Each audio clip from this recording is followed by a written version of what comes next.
திருமூலர் கூட உடல் வளர்த்தேன் உயிர் வளர்த்தேனேன்னு சொல்லுவாங்க. உடலுக்கு மிக மிகப்பெரிய பங்கு இருக்குது. இந்த உடல் வலிமையாக இருந்ததுனா தான் ஆன்மாவை நிலைப்படுத்தி ஜீவனோட சேர்க்க முடியும், ஜீவனை ஐக்கியப்படுத்த முடியும். சித்தர்கள் கற்ப தேகத்தை முதன்மைப்படுத்தினாங்க.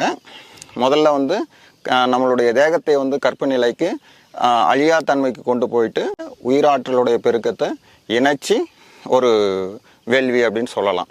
இப்போ இந்த மாதிரியான ஒரு நிலைப்பாட்டில் இதில் ஒரு அறியாமையில் சடத்துக்கு ஒன்றும் மதிப்பு இல்லை அப்படின்னா, அவங்க சடத்துக்கு மதிப்பு இல்லைன்னா இறந்துட்டு அவங்க அவங்களுடைய ஆன்மாவை எடுத்து போயிட்டு ஜீவனோட நிலைப்படுத்த முடியுமா, முக்தி அடைய முடியுமா?